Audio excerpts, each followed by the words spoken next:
des critères de pertinence pour chaque collecte. Un taux de pertinence élevé, c'est la plus forte probabilité d'avoir les éléments qui formeront la bonne réponse à la question posée. Cette réponse peut être stockée et perpétuellement actualisée. Alors, j'en serais, je me suis livré à cette expérience dans la nuit de mercredi à jeudi et j'ai dû m'arrêter parce que 20 811 réponses à la question « Est-ce que l'Agence nationale de sécurité américaine espionne, oui ou non, les entreprises européennes », comme le soutient le député européen Alain Pompidou, ça m'aurait pris vraiment toute la nuit.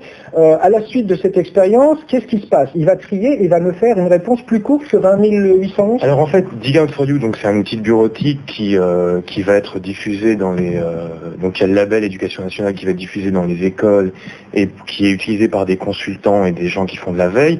C'est un outil en fait qui s'arrête au bout de 2-3 heures, au bout de 10 000 réponses analysées à peu près.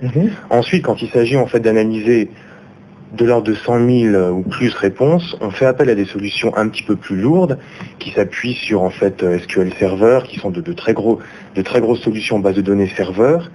Et là, on a des solutions qui sont capables de rester connectées une semaine, un mois sur une thématique et de en permanence retourner voir l'information, retourner poser des questions à des moteurs. Et en fait, par exemple, pour remplir des problématiques de type de veille, qui sont capables de surveiller un site en permanence et de regarder si une page a été modifiée ou pas.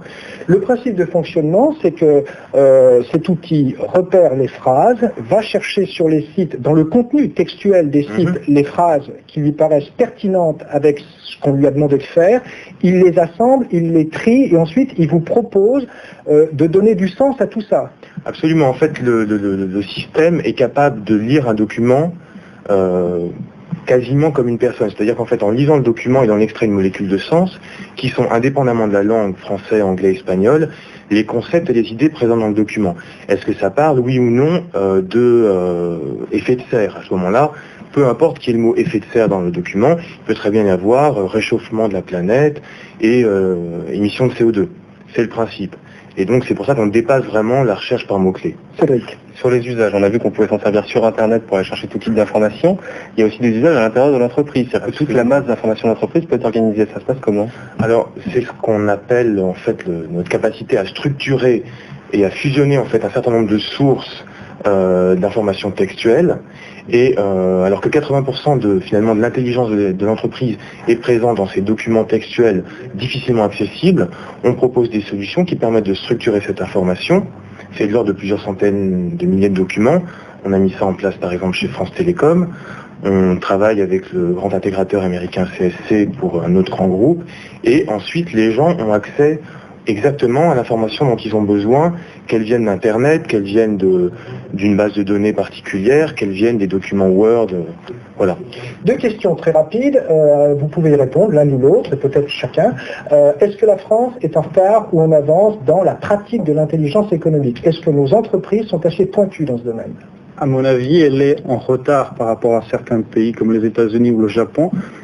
En général, je crois qu'elle est dans la moyenne européenne. Ce qui change, c'est que, comme je le disais auparavant, Internet constitue un véritable accélérateur pour la veille et l'intelligence économique, et donc à condition qu'Internet soit accepté au sein d'un pays, et c'est ça qu'on espère et que tout le monde souhaite, il va constituer un accélérateur formidable et la veille et l'intelligence économique vont se répandre dans les PME. Et la deuxième question, quel type d'entreprise doit commencer à pratiquer une veille sérieuse avec les outils, par exemple, que propose l'ARICEM? Moi, je pense que c'est en fait toutes les entreprises qui sont sur des marchés où les technologies évoluent rapidement, où la concurrence évolue rapidement, où la réglementation évolue rapidement.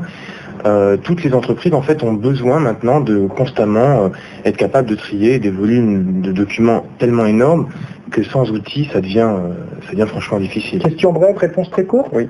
Au fur et à mesure que toutes les sources maintenant sur Internet sont publiques, la technologie d'ARICEM est héritée du monde du renseignement. Qu'est-ce qui reste aux agences de renseignement, les vrais? Nos outils.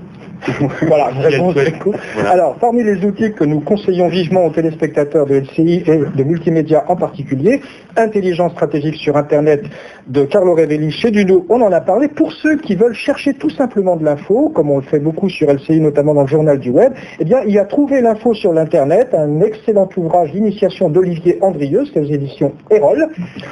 De Jamid Assadi, il y a également, préfacé par Jean-Michel Billot de la compagnie bancaire, Intelligence économique sur Internet, études de marché et veille concurrentielle, et puis le rapport pour un groupe qui a travaillé pour le Commissariat général au plan, un groupe présidé par Henri Marc, Intelligence économique et stratégie des entreprises, qui fait le point sur la situation justement des entreprises françaises face à leurs concurrentes asiatiques et américaines. Et il est l'heure de l'actualité sur LCI.